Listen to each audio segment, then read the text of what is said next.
बिस्मिल्लाहिर्रहमानिर्रहीम, अस्सलाम वालेकुम। आप देख रहे हैं program news night with Anika Nisar. Container के ज़माने एक बार फिर से लौट आए हैं। ऐसा लगता है कि जैसे पाकिस्तान तहरीक-ए-इंसाफ ऑपोजिशन के अंदर अपने आप को सबसे ज़्यादा कंफर्टेबल फील करती है और आज एक पावर शो करने जा रहे हैं लाहौर में। लाहौर वैसे भी पाकिस्तान तहरीक-ए-इंसाफ के जलसों के एतबार से एक हिस्ट्री क्रिएट करता आया है और ऐसी सूरत हाल में 2011 का जलसा हमको याद आता है जहाँ लाहौर में एक बहुत बड़ा जो क्राउड है वो पुल किया था पाकिस्तान तहरीक इंसाफ ने। लेकिन सबसे बड़ा सवाल ये आता है कि कोई भी जमात, किसी भी किस्म की जमात, चाहे वो ट्विटर स्पेस हो या फिर एक्चुअल स्पेस हो, उसके अंदर जितने लोग इकट्ठे करती है, क्या वो लोगों की तादाद वोट के अंदर ट्रांसलेट हो पाएगी या नहीं हो पाएगी? असल सवाल ये होता है पाकिस्तान तहरीक इंसाफ के लिए, जहां बहुत सारे चैलेंजेस थे हुकूमत में होते हुए, वहां सबसे बड़ा चैलेंज महंगाई था और वो चैलेंज अब इस हुकूमत को भी इनहेरिटेंस में मिल गया है। पाकिस्तान की मईशत का चैलेंज, एक तरफ तो सियासी चैलेंज ऑब्वियसली पाकिस्तान तहरीक इंसाफ के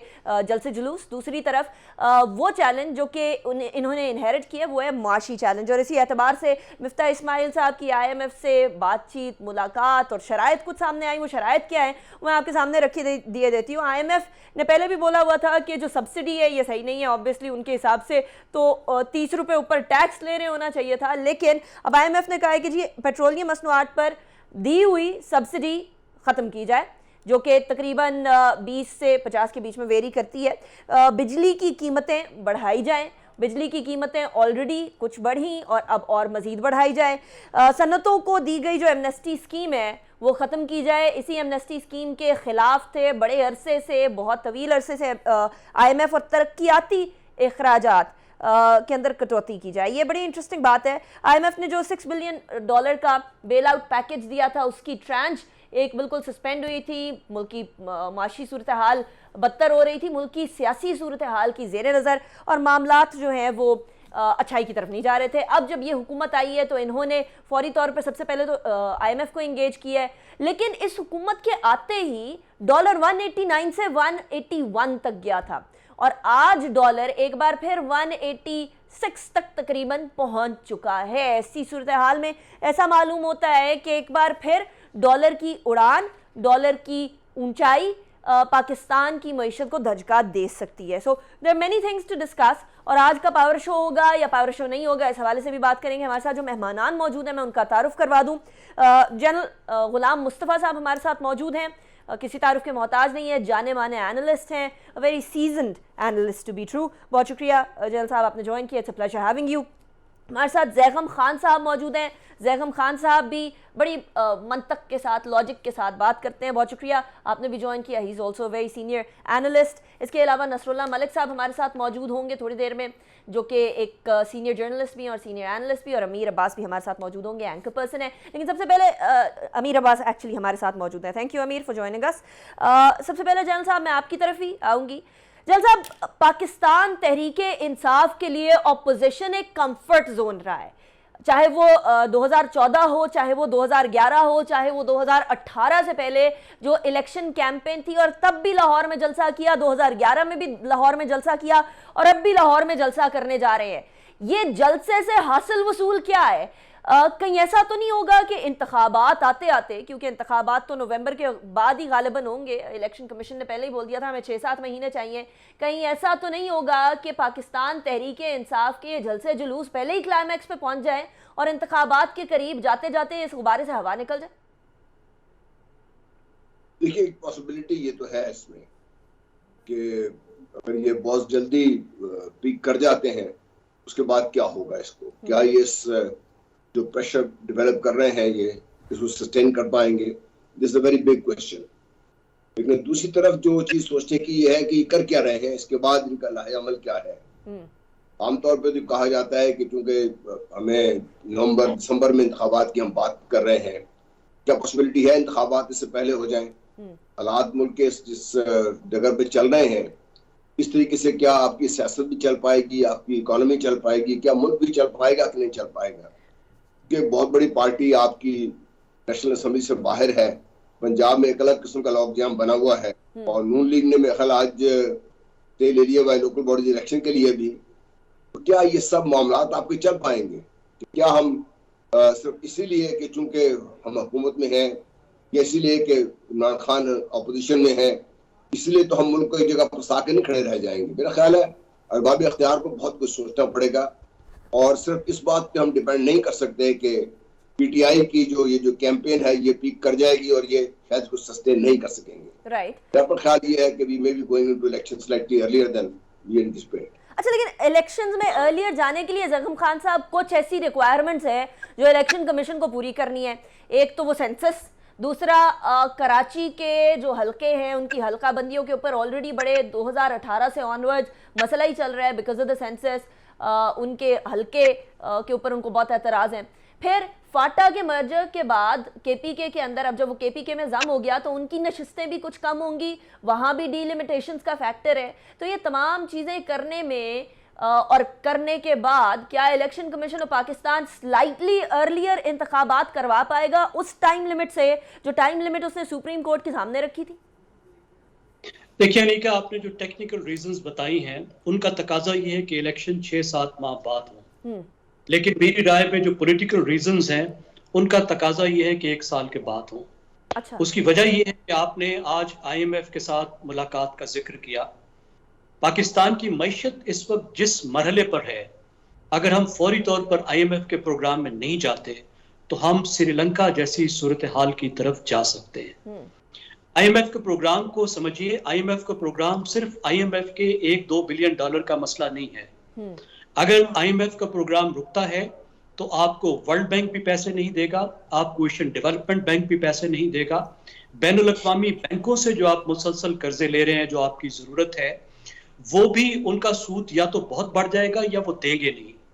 जो मार्केट्स में हम बॉन्ड फ्लोट करते हैं उनका सूद इतना ज्यादा हो जाएगा कि हमारे लिए बॉन्ड फ्लोट करना मुमकिन नहीं होगा। और सितम ज़रीफी ये है कि सऊदी अरब से जो हमने $3 बिलियन लिए थे, उसके मुआहदे पर भी हमने ये दस्तखत किए थे कि अगर IMF के प्रोग्राम से हम निकले तो सऊदी अरब 48 घंटे के अंदर अपने 3 बिलियन वापस मांग सकता है। आपकी जो जरूरत है, आपको 6 से 9 बिलियन डॉलर चाहिए जून तक इसी साल में। अगले साल आपकी फाइनेंसिंग नीड्स हैं $30 बिलियन। अगर फौरी तौर पर ये हुकूमत वो इकदाम नहीं करती 1 महीने 1.5 महीने के अंदर जिनकी जरूरत है, तो फिर पाकिस्तान में खुदा ना खास्ता श्रीलंका जैसे हालात हो सकते हैं। और अगर वो ये हुकूमत लेती है वो इकदाम, और इनको लेने चाहिए, हुकूमत को सिर्फ अपनी सियासत का नहीं सोचना चाहिए।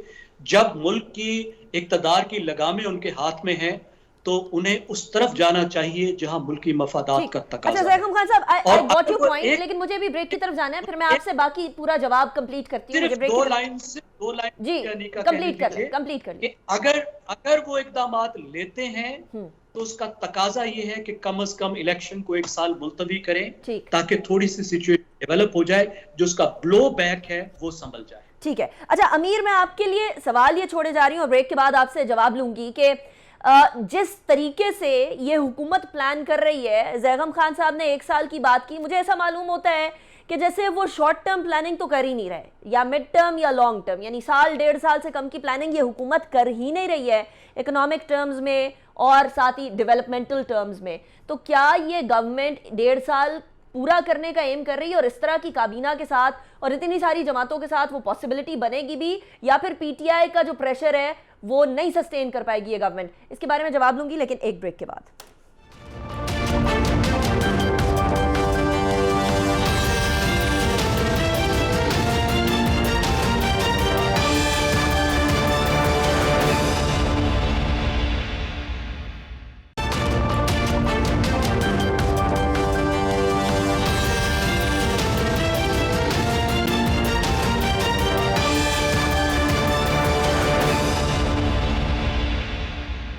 Welcome back after break. Break पे जाने से पहले अमीर, मैं आपके लिए एक सवाल छोड़ी गई थी कि बड़ा आसान है इस हुकूमत के लिए जल्दी इंतखाबात करा देना और जान छुड़वा लेना, लेकिन इनकी प्लानिंग से ऐसा लगता है कि साल 1.5 साल तक की तो प्लानिंग कर रहे हैं ये शहबाज शरीफ साहब, उनकी काबीना। लेकिन इस तरह की काबीना, इतने सारे जो जमातें हैं उनका एक मजमा होना और उसके साथ साथ खान साहब की अपने ऑपोजिशन वाले कंफर्ट जोन में होना, कंटेनर पे होना, जल से जुलूस कर रहे होना, ये गवर्नमेंट किस हद तक सस्टेन कर पाएगी, अपने प्लान्स के साथ किस हद तक डटी रह सकेगी? देखिए, गवर्नमेंट बहुत ताकतवर होती है। गवर्नमेंट का सस्टेन करना कोई इतना मुश्किल काम नहीं है। इमरान खान साहब ने भी 3.5 साल सस्टेन किया। हाँ, इमरान खान साहब के इत्तेहादी एक खास माहौल में छोड़ कर गए, उनकी हुकूमत नहीं रही। मेरा नहीं ख्याल के शहबाज शरीफ के इत्तेहादी, जो कि पहले ही इमरान खान को छोड़कर अपने आप को इमरान खान के फॉलोअर्स में डिस्क्रेडिट करवा चुके हैं, वो इतना जल्दी अब शहबाज शरीफ को छोड़कर एक और क्लाउड में अपने आप को डिस्क्रेडिट करवाएंगे।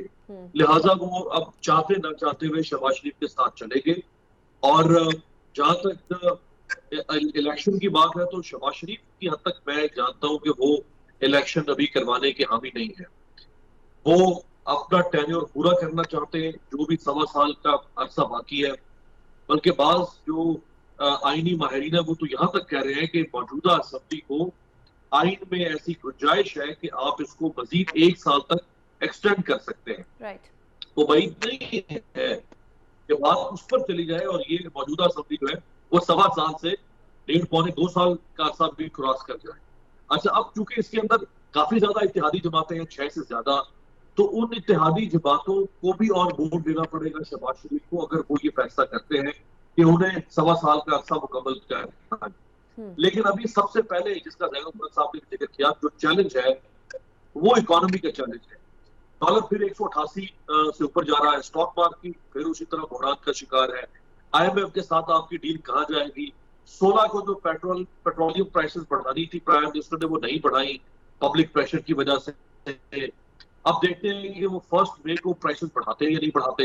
तो ये अभी अगले 1-1.5 माह में इकोनॉमी की जो आउटलुक है वो हमारे सामने आएगी। फिर बजट जो है वो भी इन्होंने पेश करना है, तो उसके बाद जाके समझ आएगी कि ये हुकूमत इमरान खान की तरह ही इकोनॉमी चलाएगी या इनके पास वाकई कोई ऐसा प्लान है कि ये इकोनॉमी को टर्न अराउंड कर सकते हैं और ये जो बाकी सोशल सेक्टर के जो रिफॉर्म्स है वो ला सकते हैं या नहीं ला सकते, गवर्नेंस रिफॉर्म्स ला सकते हैं या नहीं। तो इसके लिए हमें मजीद को 1.5 से 2 माह का कम से कम इंतजार करना पड़ेगा। अगर ख्वाहिश की बात करें तो पीपल्स पार्टी की भी ख्वाहिश है कि फौरी इलेक्शन ना हो। मौलाना फजलुर रहमान जरूर ये 3 दिन पहले कह चुके हैं कि हमें इलेक्शन पे जाना है। PMLN के अंदर भी कुछ लोग हैं, जैसे शाहिद खान अब्बासी हैं। कुछ दिन पहले जब मेरी उनसे मुलाकात हुई एक जगह पे, तो मैंने उनसे बड़ी डिटेल में इस बारे में बात की। उन्होंने कहा कि हमें फौरी तौर पे बजट देने के बाद इलेक्शन में चले जाना चाहिए। वो ये समझते हैं कि हम एक दिन भी अगर एक्स्ट्रा गुजारेंगे इक़्तिदार में तो वो हम पर भारी पड़ेगा। देखिए अनिका, जो गवर्नमेंट होती है, government as compared to opposition most hated commodity. Imran Khan की हुकूमत थी, मौजूदा हुकूमत है, कोई भी हुकूमत, आने वाली हुकूमत के ऊपर भी तनकीद होगी। तो जितना अर्सा हुकूमत में रहेगी, आपसे गलत बनेगी, आपके मिनिस्टर से कोई गलत स्टेटमेंट चली जाएगी, खुदा ना खास्ता कल को रेलवे का हादसा हो जाता है, यही इमरान खान होंगे जर्मनी की, जापान की मिसालें दे रहे होंगे और ख्वाजा सादर से कि इस्तीफा दो, घर जाओ। तो जितना अर्सा इक़्तिदार बनेगी, ये परेशानी का तो इक़्तिदार कुर्सी पे बैठते ही अमीर चमड़ी बंदे को अपनी मोटी कर लेनी चाहिए, बाकी खैर है, बाकी ये सारी चीजें होती हैं। In other words you're actually very right in that। लेकिन जैल साहब, अब फिर बात ये आती है कि ये जो अभी अमीर बात कर रहे हैं कि शाहिद खान अब्बासी साहब की ये थॉट है, एहसन इकबाल साहब की ये थॉट नहीं है, जो जिस तरीके से मुझे बहुत सारे रहनुमा बाकी PMLN के नज़र आ रहे हैं, वो ये नहीं समझते कि हम लोगों को जल्दी किसी तरीके से इंतखाबात में जाना चाहिए। कुछ लोग ये समझ रहे हैं there is a clear division in this matter. लेकिन शहबाज शरीफ साहब ने पहले दिन से, अब 11 दिन हो गए तकरीबन उनको ओथ उठाए हुए, वो पहले दिन से अब तक किसी ना किसी प्रोजेक्ट को सही करने में लगे हुए हैं। अब अगर आप नवाज शरीफ साहब की प्राइम मिनिस्टरशिप और शहबाज शरीफ साहब की प्राइम मिनिस्टरशिप को कंपेयर करें, कंसिडरिंग कि पंजाब स्पीड का नाम दिया गया शहबाज शरीफ साहब को, तो do you expect something different? आप समझते हैं कि कुछ मुख्तलिफ तरीके से मामलात को हैंडल किया जाएगा वफाक के अंदर? देखिए, मेरा ख्याल है शहबाज शरीफ साहब के बारे में हमें बहुत सारी खुशफहमियां हैं। अच्छा, इनको काम करते हुए लोगों ने शायद देखा बहुत कम है। जो ये पंजाब हुकूमत के गले डाल गए हैं, चाहे वो आपकी ऑरेंज ट्रेन है या जो कुछ भी किया है उन्होंने, ये वो सफेद हाथी हैं जो पाकिस्तान को पे करने पड़ेंगे इसके लिए। और जिस तरीके से देखिए, पंजाब स्पीड एक सूबे में कुछ काम करना या एक शहर में किसी SP को मुअत्तल कर देना या एक ब्रिज खड़े होकर बनवा देना चाहिए, वो अलग बात है। दूसरी, मुल्क को चलाना कुछ और चीजें, बहुत चीजें मांगता है, बड़ी समझ बूझ मांगता है, बड़ा सब्र मांगता है, बड़ी अंडरस्टैंडिंग मांगता है। और वो अंडरस्टैंडिंग मियां साहब में कंपैरेटिवली बेहतर थी और वो बहुत सारी चीजें अब्सॉर्ब करने की कैपेसिटी भी थी उनमें। वो लोगों को अपने साथ मिला के जोड़ के रखने की उनकी सलाहियत थी उनमें। शहबाज शरीफ साहब को दूसरा बहुत एडवांटेज ये था कि मियां साहब की सेंटर में मौजूदगी में इनको हर किस्म की प्रोटेक्शन थी। अब ये है कि भी the buck stops at him. वो आप जो मैं देख रहा हूँ वो छोटी छोटी चीजों में पड़े हुए हैं, ऑप्टिकल इल्यूजन्स के ज्यादा वो शौकीन है। जो सस्टेन्ड डेवलपमेंट थॉट जो प्लान होने चाहिए वो उनके ज़हन में नहीं आए। क्योंकि यहाँ तक कहते हैं जब उन्हें कहा गया कि भाई लाहौर में आप ये वाली ट्रेन को छोड़े, सिवरेज सिस्टम बना दें इसका, उसने कहा आप क्या ख्याल है सारे पैसे में जमीन गई छट बहुत दुनिया देखेगी क्या इस चीज को। मेरा कहने का मतलब ये है कि शहबाज शरीफ साहब से हमें बहुत ज्यादा तवक्कुआत नहीं रखनी चाहिए। Definitely he the prime minister at this point in time और वो समझते हैं जो बातचीत वो कर रहे हैं, लेकिन इसको सस्टेन करना इतना आसान काम नहीं है। पाकिस्तान जैसे मुल्क को गवर्न करना, क्या डिफिकल्टीज होंगी सबसे ज्यादा आपकी नजर में, इकोनॉमी को छोड़ के, सियासत को छोड़ के? सबसे बड़ी डिफिकल्टी उनकी अपनी हुकूमत खुद है। पीडीएम खुद उनके लिए बहुत बड़ी डिफिकल्टी है ये। अगर हम ये समझते हैं कि वो पीडीएम सारी सिर्फ इसलिए साथ चलती रहेगी कि वो इमरान खान साहब के ऑपोजिट है, तो हमें भूल जाना चाहिए। जब कल लोग अपने अपने मफादात लेके सामने आएंगे, अब तो बड़े जज्बाती तकरीरें हम सुन रहे हैं, लेकिन जब अपने अपने लिमिटेड मफादात लेके सामने आएंगे तब पता चलेगा कि पीडीएम चलती कैसे है ये। और इसके जो हमारे जो भी मसाइल है मखलूक हुकूमत के, वो बहुत मुश्किल है पाकिस्तान जैसे मुल्क में चलाने के लिए, जहाँ पे हम वो टॉलरेंस लेवल नहीं है, हमारे यहाँ इंटरेस्ट लॉन्ग टर्म नहीं है, तो वो मसले बनेंगे इनके लिए। दूसरा देखिए, हम हर चीज को जो डिस्काउंट कर रहे हैं ना, अभी तक मेरा नहीं ख्याल, मुझे तो नहीं पता क्या स्ट्रेटेजी है पीटीआई की, लेकिन पीटीआई की 125-30 जो उन्होंने इस्तीफे दे दिए हैं उसके बगैर आपका क्या ख्याल है नेशनल असेंबली का जो भी काम होगा उसको कितनी क्रेडिबिलिटी हासिल होगी? और कल को अगर वो पंजाब से भी निकल जाते हैं तब क्या होगा उनके लिए? तो मैं बहुत सारे चैलेंज है उनके लिए। सबसे बड़ा चैलेंज उनके लिए मैं समझता हूँ कि डेफिनेटली इकोनॉमी है, क्योंकि पाकिस्तान की इकोनॉमिक कंडीशन इस वक्त जिस हाल में है और जो पिछले 1.5-2-3 महीने से जो लगातार हम एक तशन्नुज का में गिरफ्तार रहे हैं, उसकी वजह से जो हालात हुए हैं उनको संभालने में टाइम भी लगेगा। और दूसरा जो सबसे बड़ा जो उनके लिए चैलेंज ये होगा कि वो ये जो सियासी जो इमर्जिंग जो पॉलिटिकल सिनेरियो है कैसे निकलता है, क्या होता है, मैं नहीं कह सकता, लेकिन जो एक चैलेंज ये भी है उनके लिए, कैसे उसको निपटते हैं उसके लिए। सही। अच्छा जलाल साहब, आपने कहा कि अगर ये पंजाब से भी रेजिग्नेशन दे देते हैं और उसके बाद ये डिलीवर नहीं कर पाते, किसी भी डिसीजन को स्टैंप नहीं मिलती पूरी पार्लियामेंट की, लेकिन ज़ैगम खान साहब, since we are talking hypothetically, तो हाइपोथेटिकली एक और बात कर लेते हैं कि ये रेजिग्नेशन दे भी देते हैं पंजाब असेंबली से, यहाँ से रेजिग्नेशन दे चुके हैं, उसके बावजूद भी अगर ये गवर्नमेंट परफॉर्म कर लेती है, देन व्हाट? फिर पीटीआई का क्या? बिल्कुल फिर उसका फायदा होगा। मेरी अपनी राय में असेंबलीज को खाली छोड़ना हमेशा एक पार्टी के लिए डिजास्टर साबित हुआ है, और ये जो इमरान खान का फैसला है इंतहाई नाआकबत अंदेशी पर मबनी है। उन्होंने अगर अपनी सियासी करियर के कोई बहुत बुरे जो फैसले किए हैं, ये उनमें है, शायद सबसे बड़ा ये उनका बुरा फैसला हो और ये उनको सामने बात आएगी। लेकिन मुझे इजाजत दीजिए, इससे पहले जनरल साहब जो गुफ्तगू कर रहे थे वो बहुत ही दिलचस्प थी और मैं उसमें कुछ ऐड करूं। देखिए, एक तो बिल्कुल ठीक है, ये लेवल ऑफ चैलेंज ही बिल्कुल मुख्तलिफ है। जो इस वक्त चैलेंज शहबाज शरीफ को दरपेश है वो एक बिल्कुल और लेवल है। एक तो आप देखिए कि वो इलेक्शन जीतकर असेंबली के साइकिल का आगाज नहीं कर रहे, वो एक चलती असेंबली के एक थर्ड जो आखिरी तीसरा हिस्सा होता है उसमें उनके पास हुकूमत आई है, और जो पिछले 3.5 साल का पूरा बैगेज है वो साथ है, वो उन्होंने उठाना है।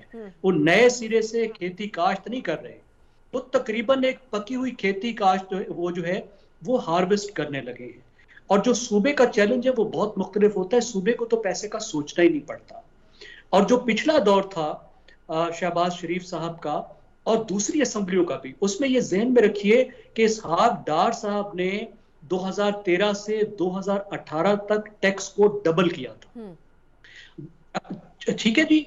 और उस डबल करने का नतीजा ये निकला था कि पीएसडीपी तमाम सूबों की डबल हो गई थी, यानी जो डेवलपमेंट का बजट है उनका डबल हो गया था। तो इन जो वज़राए आला थे उनकी मौजें हो गई थी, उन्हें खर्च करने को, दिखाने को बहुत कुछ था।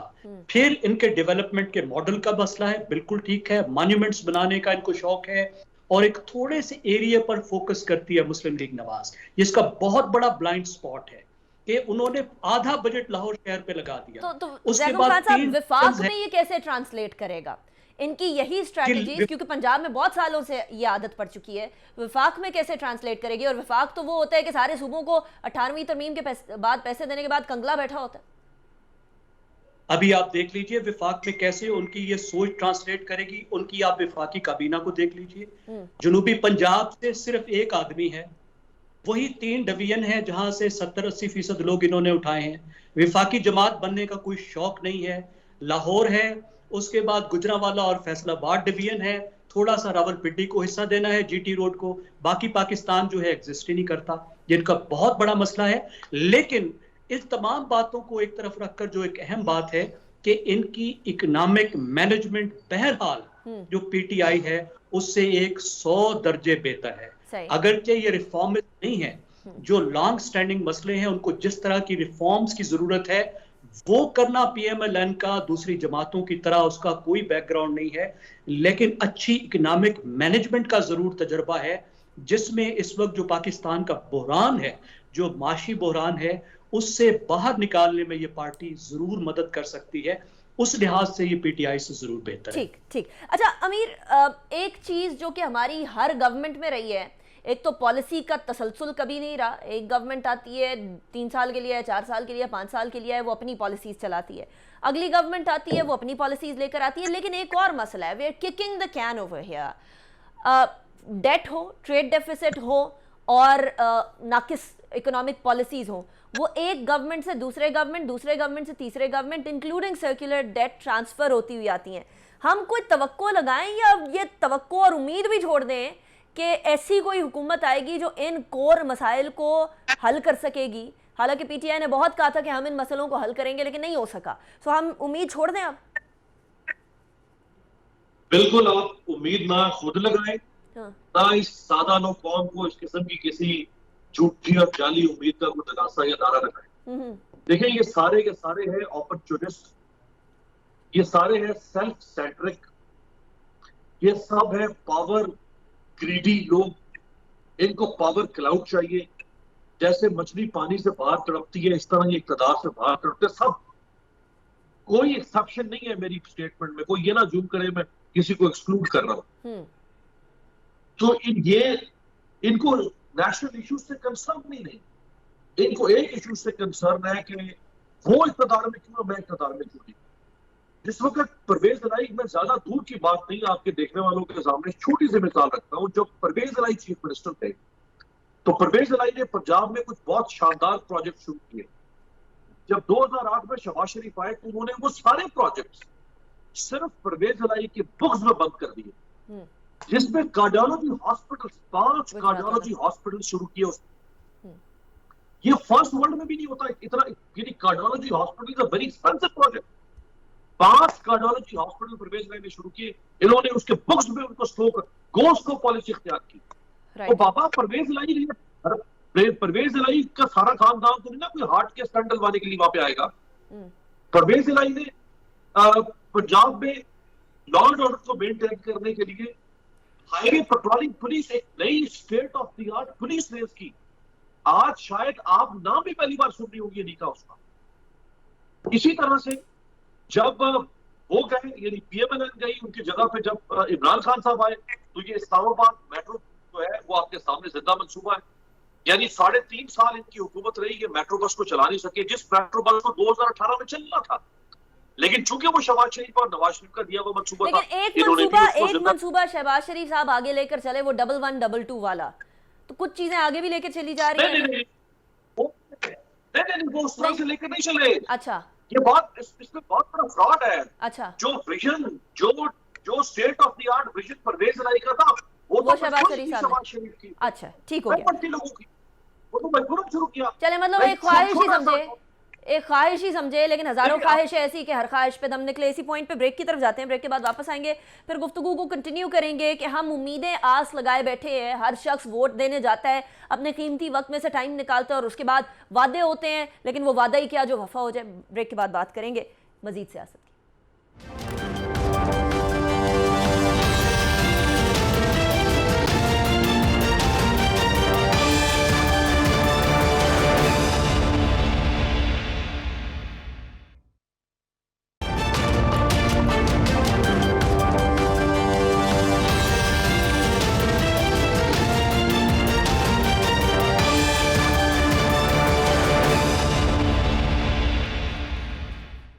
Welcome back after break. Break पे जाने से पहले हम सियासी बात कर रहे थे, अब ज़रा इस सिमत भी चलते हैं कि पाकिस्तान तहरीक इंसाफ का आज जो जलसा है, इस जलसे के बाद क्या अचीव होगा, क्या अचीव नहीं होगा। 2-2 मिनट तमाम गेस्ट के पास होंगे।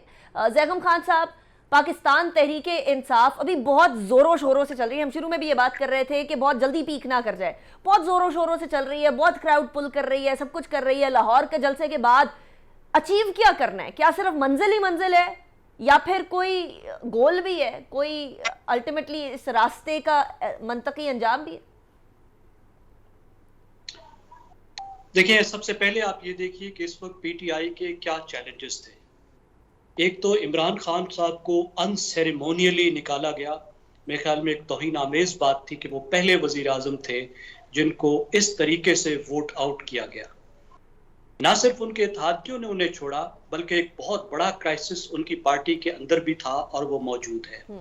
तो उनका सबसे अहम चैलेंज जो ये था कि वो पार्टी को इकट्ठा रखें, पार्टी मजीद बिखर ना जाए, टूट फूट ना जाए। दूसरी बात, जो उनकी कोर है, वो लाखों लोग जो उनके नाम पे खड़े होते हैं, उनके कहने पे बैठते हैं, कहने पे खड़े होते हैं, उनको मोबिलाइज रखा जाए। उनका पिछला जो नैरेटिव था उसको अब वो दोहरा नहीं सकते थे कि नया पाकिस्तान देंगे या तब्दीली देंगे। ना नया पाकिस्तान आया, ना तब्दीली आई। पाकिस्तान के हालात पहले से खराब हो गए। तो उन्होंने एक नया नैरेटिव निकाला, जिस नैरेटिव की बेस पे उन्होंने अपनी कोर को सक्सेसफुली मोबिलाइज कर लिया। जैगम खान साहब, नया नैरेटिव निकाला या नया नैरेटिव बजा ग्राउंड्स पे था? बिल्कुल बजा ग्राउंड पे नहीं था। अच्छा। अगर आपको एनालाइज करें तो ना उसके सर है, ना उसका पैर है, ना उसकी कोई हकीकत है। एक तीसरे दर्जे का स्टेट डिपार्टमेंट का ऑफिसर, जरा स्टेट डिपार्टमेंट का आप ऑर्गेनोग्राम निकाल कर देख ले, वो ऐसे ही होगा जैसे फौज का कोई कर्नल कहे कि जी मेरी फौज जो है पूरी फौज जलगार करने लगी है आपके ऊपर।